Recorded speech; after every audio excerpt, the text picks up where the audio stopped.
I want to talk to you for just a couple of moments today about the core competency of casting a clear and compelling vision. My name is J.R. Lee. I'm the lead pastor of Freedom Church in Acworth, Georgia, and we started this church in 2008. When we moved here, we had a vision from God to reach people far from God so that they could experience life in Christ. It was something that we valued. I believe that it's the reason that God put me on this planet, was to help people engage in a relationship with God through His Son, Jesus Christ. I believe that no matter who you are, you probably feel the same way. You are full of vision. You desire to make a difference. You want to start a church that will reach not only your city, but that will reach the nations. That's the reason that you're here. That's the reason that you're watching this video right now, is because God has birthed the vision inside of you.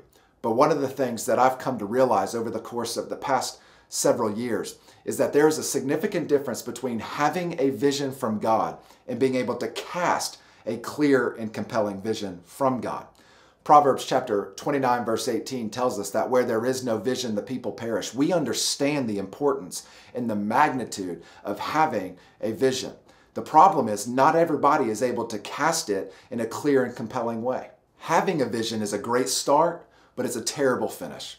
Having a vision is one of those things that will enable you to start the engine, but casting a clear and compelling vision is the thing that enables you to stomp on the gas. Habakkuk chapter 2 verse 2 tells us that we should write down the vision on tablets so that those who read it can run with it. And so what I want to do today is I want to share with you 4 or 5 key principles that will help you to move forward faster in the area of casting a clear and compelling vision. The first thing that I would encourage you with today is to make sure, first of all, that you've heard from God. Hearing from God is something that should go without saying, but it's extremely important in our culture today. It's very easy for church planners to just carbon copy something from somebody else, or even to develop a statement as a reaction against something that they're against. And so I would encourage you, make sure that you've heard from God. Find out what God desires for you in your specific situation. He's told us in His Word that Jesus came to this earth to seek and to save that which was lost. Therefore, your vision statement is just going to be a variation of that. Plagiarize Jesus. That's what our job is really to do anyway. People don't need to hear your vision as much as they need a vision from Jesus Christ. And so the first thing that I can encourage you with is to hear from God. The second thing that I want to encourage you with today is to understand that clarity trumps creativity. Hear me again. Clarity trumps creativity. No matter how creative your vision statement may be, if they are unable to communicate it and if people are unable to understand it, it is not going to serve you well. That means make your vision clear. Make your vision memorable. Make sure that people can understand it. Make sure it's something that you can say 5 and 6 times over the course of your message each and every Sunday. Clarity trumps creativity. If you've got this long, drawn-out vision statement with 14 things that you desire to do, nobody is going to be able to remember it. The average person in your church isn't going to be able to remember it. Your staff isn't going to be able to remember it. And so my goal for you, and my goal as we try to communicate to our church and to those that we come in contact with, is to make sure that we remember clarity trumps creativity. I would rather have something that's extremely simple than something that is extremely creative. For us, it's fleshed itself out as our vision statement is as simple as reaching people far from God so that they can experience life in Christ. That's why we exist. That's the reason that God put me on this planet, and that's the reason that God put this church in Acworth, Georgia, is so that people in this community could experience life in Christ. That is our desire. We want to make it hard to go to hell from Acworth, Georgia. Matter of fact, we want to make it hard to go to hell from this region. And I know that you feel the exact same way. But the only way that people are going to be able to run with that vision is if you remember that clarity trumps creativity. The third thing that I would like you to remember is this phrase, we over me. At Freedom Church, we say consistently that we are letting go. And what we mean by that is that we're not recruiting people to our ministry, we are empowering them for theirs.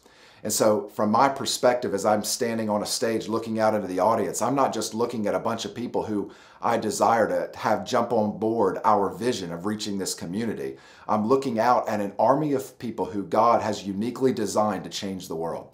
And as often as you possibly can, eliminate me from your vocabulary and insert we instead. It is we are here so that people far from God can experience life in Christ. It is that we desire to see a movement of God unfold in our city.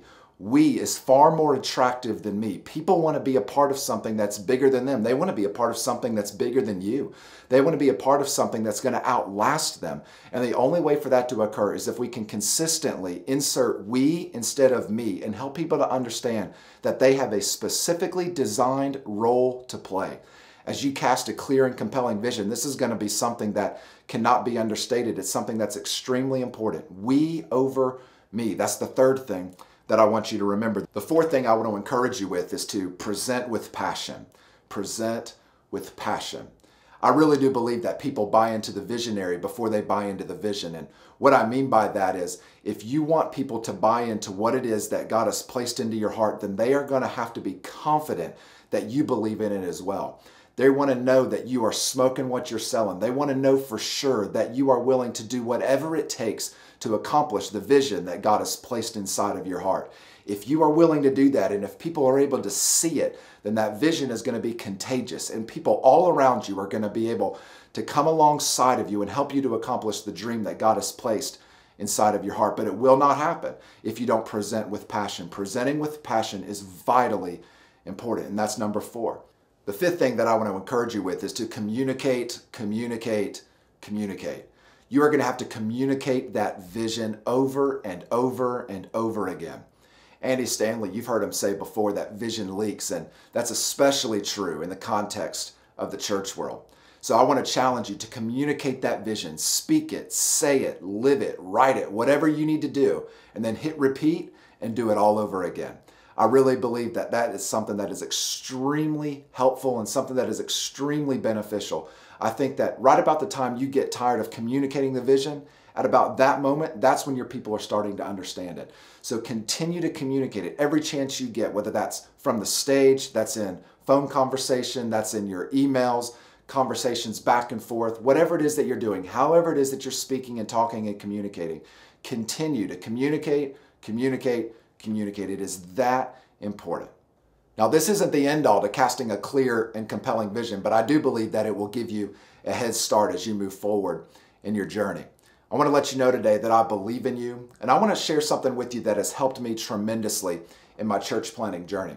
I've come to the realization that God desires to do something great in my life, even more than I desire to see something great happen in my life. God cares for my city more than I care for my city. God cares for these people more than I care for these people.